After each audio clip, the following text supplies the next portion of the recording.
Hi నేను Satish. Promo చూసాం కదా, ఆ అమ్మాయి వచ్చిన మాట ఏమంటే గౌతమ్ కృష్ణ ఉద్దేశించి అంటుంది కదా, ఒక అమ్మాయితో నీకు ఫ్యూచర్లో పెళ్ళి అవుతుంది, ఆ తర్వాత ఆ అమ్మాయికి నువ్వు నచ్చలేదు అంటే అప్పుడేం చేస్తావు? అక్క అని పిలిచేస్తావా? ఈ ప్రోమో చూసాక, ఈ డైలాగ్ విన్నాక ఫస్ట్ మీకేమనిపించిందో ఒక మెసేజ్ పెట్టండి. అట్లాగే వీడియో చివరి వరకు స్కిప్ చేయకుండా చూడండి. చాలా చాలా చాలా ట్రోలింగ్ అయితే బయట నడుస్తూ ఉంది. రచ్చ వేరే లెవెల్లో జరుగుతుంది. అన్నింటి గురించి మాట్లాడుకుందాం. వీడియోకి లైక్ అయితే చేయండి. అట్లాగే మీకేమనిపించింది ఫస్ట్ మెసేజ్ అయితే పెట్టేసేయండి. ఇప్పుడు ఏంటంటే చాలామంది చూస్తాను నేను కొన్ని సీజన్లో కొంతమంది ఇలా లోపలికి వచ్చాక ఓవర్ ఎగ్జైట్మెంట్ ఫీల్ అయిపోయి ఏదో సాధించామన్నట్టు ఉబ్బి తబ్బిబ్బిపోయి ఏం అడగాలో ఏం అడగకూడదు, ఎక్కడ ఏం మాట్లాడాలో మినిమం కూడా బుర్ర పని చేయదేమో అనిపిస్తుంది నాకు. లేదంటే కంప్లీట్గా బుర్ర జల్లేద్దామనా? రెండు ఆప్షన్స్. ఒకటి బుర్ర పని చేయకపోవడమైనా అయ్యి ఉండాలి, లేదా బురద జల్లేద్దాము అనే ఉద్దేశమైన అవి ఉండాలి. ఈ రెండిట్లో ఏదో ఒకటి కావాలి. లేదా పైత్యం పరాకాష్ఠకి చేరిపోయి ఎక్కువైపోయి బయట నుంచి వచ్చేసి ఏదో చెప్పేద్దాం, చేసేద్దాం, హడావిడి చేసి అందరూ చేయాలి, ఎంటర్టైన్ ఫీల్ అవుతూ బయటకు ఎంత చక్కగా ఎంత గౌరవంగా వచ్చామో అంత చక్కగా బయటకు వచ్చేస్తే బెటర్.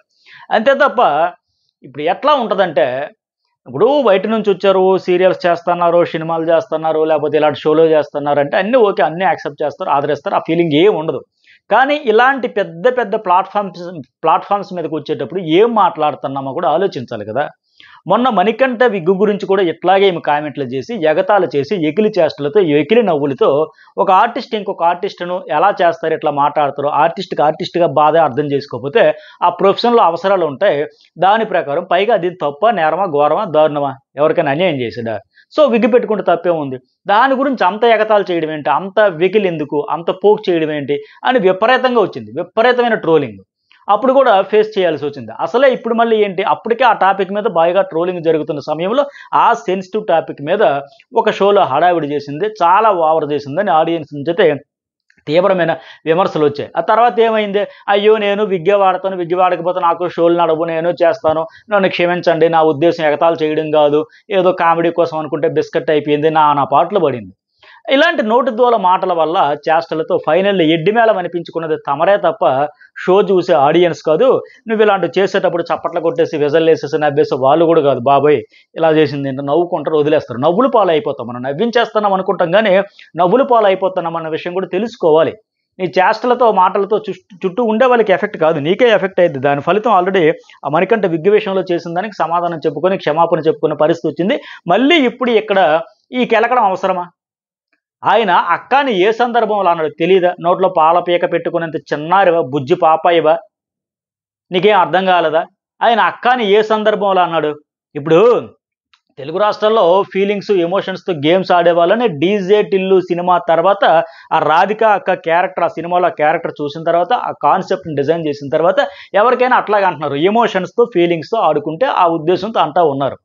రాధికక్క కాన్సెప్ట్ ఒకవేళ తెలియకపోతే, ఆ డీజే టిల్లు సినిమా చూడకపోతే చూస్తే ఆ కాన్సెప్ట్ ఏంటి, ఆ క్యారెక్టర్ ఏంటి, ఏ సందర్భంలో ఎట్లా వాడుతున్నారు అంటున్నారు.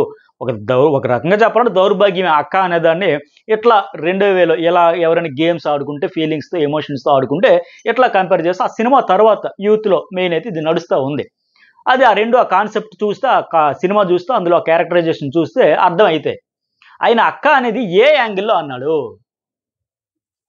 ఏ సమయంలో ఏ సందర్భంలో అన్నాడు. ఆయన అన్నిదానికి అవతల వాళ్ళు కూడా అంతగా డిఫెండ్ కూడా చేసుకోలేక, తమ నోటితో తాము చెప్పుకోలేక, కక్కలేక, మింగలేక నామినేషన్లు కూడా బతిమలాడుకోవాల్సిన పరిస్థితి వచ్చింది కదా.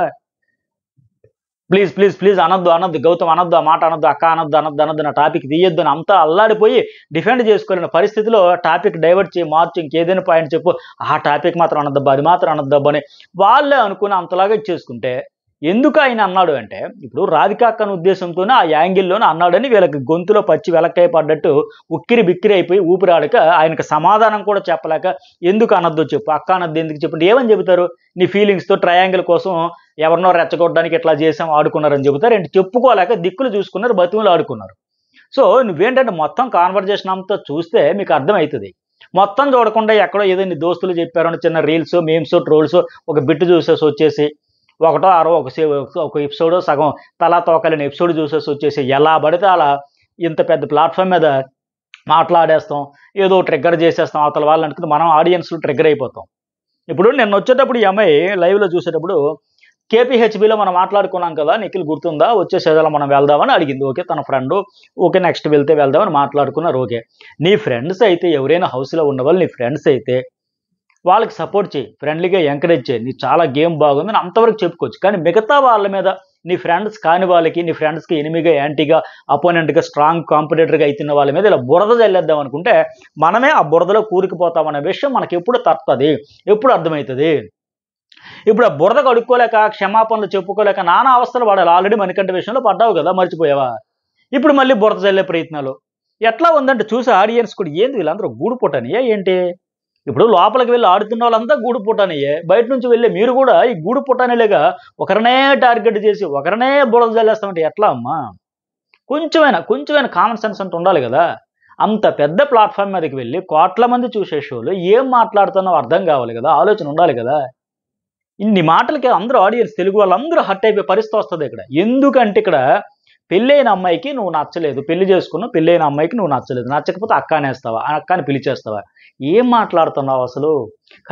కనీసం ఆలోచన ఉండాలి కదా. ఆ కంపారిజన్ ఏంటి, ఆ పోలిక ఏంటి, ఆ ఎగ్జాంపుల్ ఏంటి అసలు వాడే మాటలకు, ఆ పదాలకు అర్థం తెలియదా? లేదంటే ఇది ఒక పెద్ద సేఫ్ రీజన్ ఉంటుంది కదా, అంటే నేను ఆ రీజన్ చెప్పుకోవచ్చు కదా, అంటే నేను నాన్ తెలుగు కదా, ఫ్రమ్ తమిళనాడు కదా, లేకపోతే ఫ్రమ్ వేరే స్టేట్ కదా, సో నాకు తెలుగు అర్థం కాదు అందుకే అలా అనేసాను, అది సేఫ్ రీజన్ చెప్పుకోవచ్చునా? లేదా మన దోస్తుకి యాంటీ కాబట్టి బురద జల్లేద్దామనా? ఆల్రెడీ ఆయన మీద బురద చల్లడం మామూలుగా లేదు, బెంగళూరు బేస్డ్గా చల్లుతా ఉన్నారు. ఎంత విచిత్రం అంటే అన్ని సోషల్ మీడియా ప్లాట్ఫామ్స్లో కూడా వాళ్ళే ట్రోల్స్ చేయడం, వాళ్ళే మేమ్స్ చేయడం, వాళ్ళే బురద జల్లడం. ఒకడు పోటీలో నిలబడితేనే, అసలు గౌతమ్ అనేవాడు రాకపోతే ఈ నిఖిల్కి పోటీయే లేదు. ఆయన వచ్చినాక టఫ్ ఫైట్ ఇచ్చాక, ఈ పోటీ వచ్చాక, హైప్ వచ్చాక ఇప్పటికీ కొన్ని దీంట్లో ఆయన కొద్దిగా డామినేషన్ కనబడతా ఉంటే, ఆ పోటీ ఒక్క కంటెస్టెంట్ పోటీలో నిలబడితేనే తట్టుకోలేక అల్లాడిపోతూ నానాయగి చేస్తున్నారే. కనీసం స్పోర్టివ్ స్పిరిట్ కూడా లేకుండా, భరించలేక ఎక్కడ గెలిచేస్తాడు అనే భయంతో నానా రభస చేసి బురద జల్లేసి ఇలా పోటీయే ఉండకూడదు అంటే వాస్తవాలు చెప్పకూడదు ఏంటి? వాస్తవాలు మాట్లాడుకోవాలి కదా, నిజాలు ఏంటి, వాస్తవాలు ఏంటి తెలుసుకోవాలి కదా, చెప్పుకోవాలి కదా. సో ఇట్లా మీరు చేసి ఇలా ఒకళ్ళ మీదే టార్గెట్ చేసినట్టుగా బురద చల్లేసి టైటిల్ కొట్టుకుపోతే ఏమన్నా ఉపయోగం ఉంటుందా? మరింత అసంతృప్తి తెలుగు వాళ్ళ రగిల్చడమే తప్ప. నువ్వు ఒక సీరియల్ ఆర్టిస్ట్గా వెళ్తే వాళ్ళకి సపోర్ట్ చేసుకో, తప్పలేదు. ఫుల్ పాజిటివ్ వైబ్రేషన్, ఎనర్జీ ఇచ్చి, బూస్టప్ ఇచ్చి ఎంకరేజ్ చేసుకొని రావచ్చు. అంతే తప్ప ఇలాంటి చెత్త వాగుడు వాగకూడదు అక్కడ. సరిపోరా అడిగావు, అడిగేటప్పుడు ఆయన్ని కూడా అడగాలి కదా. సరే ఈ కాన్సెప్ట్, ఈ అక్క కాన్సెప్ట్ తీసుకున్నావు, ఇంత టాపిక్లు ఎన్నో చాలా జరిగాయి కాబట్టి నీకు అవన్నీ ట్రిగర్ అవ్వలేదు, నచ్చలేదు, ఈ కాన్సెప్ట్ నీకు నచ్చింది. మరి అప్పుడు ఆయన కూడా అడగాలి కదా, అక్క అంటే నీకెందుకు రయ్యమని వచ్చింది, జయ్యమని లేచింది అన్నవారు ఎందుకు ఎందుకు అని అడగొచ్చు కదా. 2 వారాలు అదే పాయింట్ మీద నామినేషన్కి కూడా వెళ్ళావు, మీ అమ్మగారు వచ్చి చెప్పాక అప్పుడు వేరే వాళ్ళ నామినేషన్ వేయకూడదని ఆపేసావు. ఎందుకు? నో మీన్స్ నో అని చెప్పుకోవచ్చు కదా. ఎవరో ఆ అమ్మాయిని ఎవరో నువ్వు అక్క అంటే నీకెందుకు, అరటకాయ తొక్క అంటే నీకెందుకు రంజమని వచ్చింది, నీకెందుకు జంజమని వచ్చింది, అసలు ఇన్వాల్వ్ అవ్వాల్సిన అవసరం ఏంటి, నీకు ఏమి సంబంధం అని అడగొచ్చు కదా. ఎందుకు అడగలేకపోయావు మరి? ఎందుకు అడగల అంటే మీ తినాలి మా తినాలనా? సో ఎదుటోడి మీద ఏదైనా అనేస్తాం, చేసేస్తాం, మనవాడికి వచ్చేసరికి దాచేస్తాం అనుకుంటే ఇలాంటివి చూసినప్పుడే తెలుగుడు అనే ఫీలింగ్ ఆడియన్స్లో వస్తుంది. ఎందుకంటే బయట నుంచి వచ్చి ఇలా గ్రూపులు కట్టడాలు, టార్గెట్లు చేయడాలు, బుర్ర జల్లడాలు చేస్తేనే ఎప్పుడు లేనిది ఈ సీజన్లో మీరు గమనించండి. ఏ సీజన్లో కూడా ఎప్పుడు కూడా ఆడియన్స్కి ఆ ఫీలింగ్ రానిది ఇప్పుడే ఈ సీజన్లో ఎందుకు వచ్చిందంటే, ప్రతి సీజన్లో అదర్ లాంగ్వేజ్ సీజన్ 2 తీసుకోండి, అమిత్ తివారియా ఆయన ఒక ఆయన ఉండేవాడు, చక్కగా సినిమాల్లో చాలా విలన్ క్యారెక్టర్స్ చేసేవాడు, ఎంత చక్కగా హ్యాపీగా ఆడుకుంటూ వచ్చాడు. ఆల్మోస్ట్ 10 వారాల వరకు పైగా ఉన్నాడు ఆయన. అలాగే సీజన్ 3లో, సీజన్ 4లో, లాస్ట్ సీజన్ 7లో ప్రిన్స్ షవర్, హమీద, లేకపోతే ఇంకా చాలామంది కదా నాన్ తెలుగు పీపుల్. ప్రతి సీజన్లో ఏ సీజన్లో ఆడియన్స్ ఆదరించలేదు చెప్పండి? ప్రతి సీజన్లో టాప్ 5 వరకు తెలుగు వాళ్ళే కదా ఓట్లు వేసి తీసుకెళ్ళింది. కానీ ఇప్పుడే ఎందుకు ఈ ఫీలింగ్ వచ్చిందంటే, ఇలాంటి పెంట పనులు చేయబట్టే, ఇలా గూడు పుట్టనేలాగా లోపల బయట ఒకటే డప్పు కొట్టబట్టే ఏ సీజన్లో ఎప్పుడు రాంది ఇప్పుడే ఏ సీజన్లో ఎందుకు వచ్చిందంటే ఇందుకే.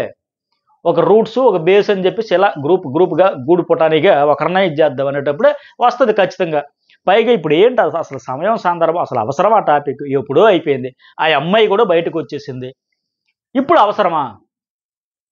అని నేను అడుగుతా. ఇవన్నీ ఎట్లా అంటే పుండు మీద కారం జల్లినట్టుగా మాయనని గాయని మళ్ళీ రేపడం అంటే ఇదే మరి అవసరమా ఈ అమ్మాయికి? ఇప్పుడు ఆమె ఏ టాపిక్ అక్క సంబంధించి కాన్వర్జేషన్లో ఉన్న ఆమె హౌస్లో లేదు, బయటకు వచ్చేసింది. హౌస్లో లేని ఆమె గురించి అయిపోయిన టాపిక్ గురించి మళ్ళీ మనం చూస్తే అసలు చాలామంది ఆడియన్స్ పిచ్చలైట్ తీసుకుంటున్నారు. ఎప్పటి నుంచి నాగార్జున వచ్చి థ్యాంక్స్లు సారీలు చెప్పమంటే థ్యాంక్స్లు సారీలతో పాటు హగ్గులు ముద్దులు ఇచ్చుకునేంత వరకు వాళ్ళు హౌస్ మేట్స్ రిలాక్స్ మోడ్లోకి వెళ్ళిపోయారు. ఇంకా ఆడియన్స్ కూడా ఎవరంటే బాగా ట్రై చేస్తున్నది హార్డ్ కోర్ ఫ్యాన్స్ 10%, మిగతా ఎక్కువ మంది ఏంటంటే ఈ పిఆర్ టీమ్స్ వాళ్ళ ప్రయత్నాలు బయట ఓటింగ్ల కోసం చేస్తూ ఉన్నారు. బట్ హౌస్ మేట్స్ కూడా రిలాక్స్ మోడ్లోకి వెళ్ళిపోయారు. ఇలాంటి సందర్భంలో ఈ అవసరం లేని పెంటను కెలకడం అవసరమా ఈ అమ్మాయికి? ఇప్పుడు నేను ఒక ఎగ్జాంపుల్ చెప్తాను. నిన్న అర్జున్ కళ్యాణ్ గౌతమ్ను పొగిడాడు, నిఖిల్ని పొగడలేదని విపరీతంగా ట్రోల్ చేస్తుంటే ఆయన సోషల్ మీడియాలో ఒక పోస్ట్ పెట్టాడు. నాకు పాజిటివ్స్ చెప్పమంటే ఆయన గురించో మూడు, ఈయన గురించో కూడా అలా అందరికీ చెప్పాను. కానీ ఏమవుతుందంటే ఎడిటింగ్లో లేపేసినట్టున్నారు, నేను గౌతమ్ గురించి చెప్పినవే చూపించినట్టున్నారు, నిఖిల్ గురించి కూడా నేను చెప్పాను బట్ అది చూపించలేదేమో. ఎనీవే ఓకే వదిలేయండి, నన్ను వదిలేయండి, నన్ను కెలక్కండి, నన్ను ట్రోల్ చేయకండి అన్న మాదిరిగా ఆయన ఒక రిక్వెస్ట్ చేసుకోవాల్సి వచ్చింది.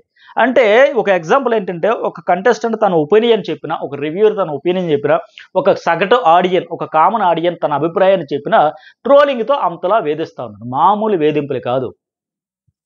ఇలాంటి దశలో ఈ సీజన్లో మళ్ళీ నువ్వు ఇప్పుడు వెళ్ళి ఇట్లా నోటుకు వచ్చినట్టుగా ఏది పడితే అది ఏంది అసలు కంపారిజన్ ఏమైనా అర్థం ఉందా? అది అడగడం ఏంటి? ఆ పోలిక ఏంటి అసలు?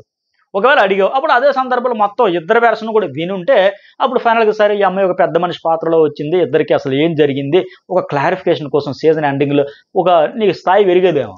కానీ తింగరబుచ్చలాగా ఏదేదో అడిగేస్తే ఎట్టా ఉంటుంది? అదే సమయంలో ఆ నిఖిల్ చేశాడు కాబట్టి అప్పుడు కూడా అడుగుంటే చాలా ఏం బాబు నీకు ఇష్టం లేకపోతే లేదని మొదటే కట్ చేయాలి కదా. లేదా బయట నీకు పర్సనల్ లైఫ్లో ఒక ట్రాక్ ఉంది, ఒక లవ్ ఉంది, నాకు అదే లైఫ్, అక్కడే వైఫ్, ఇవన్నీ చాలా చాలా చాలా ఎమోషనల్గా చెప్పావు కదా. మరి అదే విషయం ముందే హౌస్ మేట్స్కి క్లారిటీతో, ఫుల్ క్లారిటీతో, కాన్ఫిడెంట్గా ఇంకా అలాంటివి ఏమీ పెట్టుకోవద్దు, మీకు ఫీలింగ్స్ రావచ్చు, ఓపెన్ అప్ అవ్వాలనుకున్నా వద్దు, నాకైతే వేరే లైఫ్ ఉంది, సో ఇది అని ఫుల్ క్లారిటీ ఇచ్చేస్తే బాగుండదు. దాగుడు మూతలు ఎందుకు ఆడాలి? నువ్వు కూడా మిక్స్డ్ ఫీలింగ్స్తో, మిక్స్డ్ ఎమోషన్స్తో ఎందుకు అది?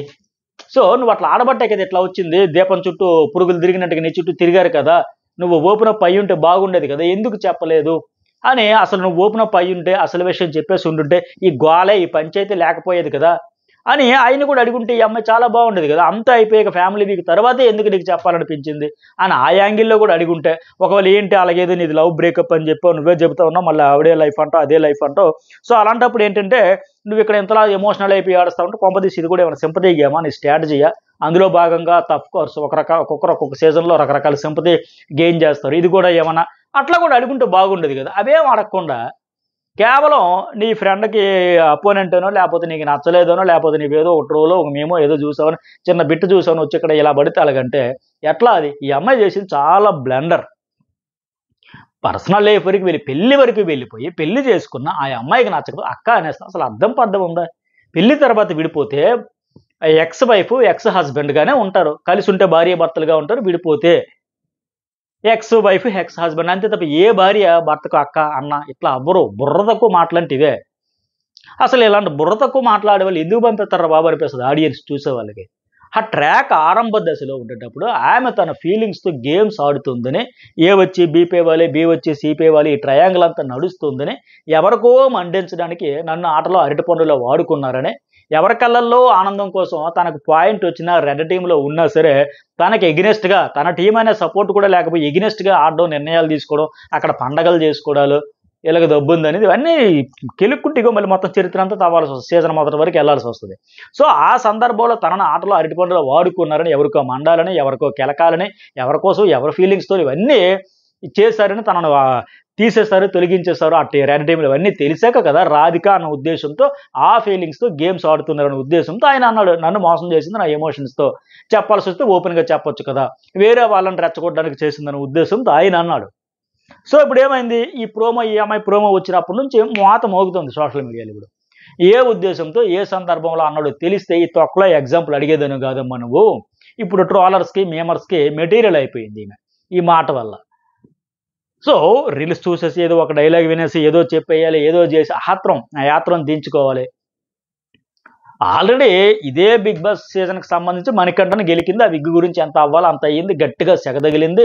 సెగ తగిలాక నాకు ఇది నాది విగ్గు, నేను ఇదే చేస్తాను, ఆర్టిస్టులుగా తప్పదు, ఆర్టిస్టులుగా ఎవరైనా ఏముంది తప్పే ఉంది, ఆ? పళ్ళు ఊడిపోతే పళ్ళు కట్టించుకోవట్లేదా, ఇవన్నీ రకరకాలుగా ఆన్సర్లు చెబితే నువ్వు ఎందుకు అంత ట్రోల్ చేస్తావు, అంటే నీకేదో పెద్ద హెయిర్ ఉందనా, లేదంటే లేదని ఇట్లా చెప్పుకోవచ్చు వచ్చింది. ఇప్పుడు క్షమాపణ చెప్పుకుంది, దాంతో అంతలా క్షమాపణ చెబితే తప్ప వదలబెట్టిన మళ్ళీ అదే సీన్ ఎట్లా రిపీట్ అవుతుంది? పెళ్ళయ్యాక చచ్చినా బతికినా భార్యాభర్తలే. ఒకవేళ నచ్చకపోయి విడిపోతే ఎక్స్ వైఫ్ ఎక్స్ హస్బెండ్ అంటారు తప్ప అక్క అక్క అని అంటారా? ఇప్పుడు అతని మధ్యలో వాడుకొని వేరే వాళ్ళని రెచ్చగొట్టాలని నాకు ఆప్షన్లు కూడా ఉన్నాయి, ఇట్లా ఇట్లా చాలా కంటెంట్ జరిగింది. అది అంతా దృష్టిలో పెట్టుకొని మనం మాట్లాడితే సరే. అదే కాన్సెప్ట్లో అదే యాంగిల్లో రాధికక్క కాన్సెప్ట్లో అన్నాడు కనుక వాళ్ళకు కూడా అది అంతకంటే గట్టిగా ముందే అర్థమైపోయింది కనుక కక్కుకోలేక కడుక్కోలేక తుడుచుకోలేక నానా అవస్థలు పడ్డారు. ఇప్పుడు దీనికి నీకు వచ్చే ట్రోలింగ్స్కి ఇటు కానీ ఇప్పుడు కడుక్కోలేక మళ్ళీ సారీలు చెప్పుకునే పరిస్థితి. అంతా అయిపోయింది, అందరూ మర్చిపోతానన్న టైంలో ఇప్పుడు కేవలం ఓటింగ్ కోసం పీక్స్లో ట్రయల్స్ చేస్తున్న టైంలో పెద్ద మేధావిలో ఒక లాజిక్ పట్టేసినట్టు ఫీల్ అయిపోయి అర్థం పర్థం లేని అడగడం అవసరమా అవన్నీ? మళ్ళీ ఇప్పుడు ఏంటి అంటే నాకు పెళ్ళి అంటే తెలియదండి, నాకు భార్యాభర్తల బంధం అంటే తెలియదండి, వాళ్ళు విడిపోతే ఎవరికెవరు ఏమవుతారో నాకు తెలియదండి, కలిసి ఉంటే ఏమవుతారో తెలియదండి, నాకు నోటు దూలండి, అందుకు మళ్ళీ అనేసానండి. ఇలాంటి పరిస్థితి కోరి కోరి తెచ్చుకోవడం అంటే ఇదే. మన ఇంట్లో మన ఫ్రెండ్స్ మధ్య మాట్లాడుతున్నట్టుగా ఎక్కడ పడితే అక్కడ ఇంత పెద్ద ప్లాట్ఫామ్ మీద మాట్లాడిస్తే ఎట్లా? కొంచెమైనా ఆలోచించాలి. మన వాళ్ళు అనుకుంటే ఆ చొరవ ఉంటుంది, అది ఉన్నది కూడా కదా, అది ఒక అలవాటైన వైబ్ ఉంటుంది కనుక ఇంట్లో ఫ్రెండ్స్ మధ్య మాట్లాడుకోవచ్చు. కానీ అంతమంది ప్లాట్ఫామ్ మీద ఏం మాట్లాడుతాను కాస్త కాస్త కాస్త ఉంటే నెక్స్ట్ టైం మరొకసారి ఆల్రెడీ ఒక మణికంఠ ఇష్యూ, ఇప్పుడు ఇదొక ఇష్యూ, ఇవన్నీ రిపీట్ కాకుండా ఉంటాయి. మరి మీకేమనిపించింది? మెసేజ్ చేయండి, లైక్ చేయడం అయితే మర్చిపోకుండా. ఓటింగ్ నెక్స్ట్ వీడియోలో మాట్లాడదాం.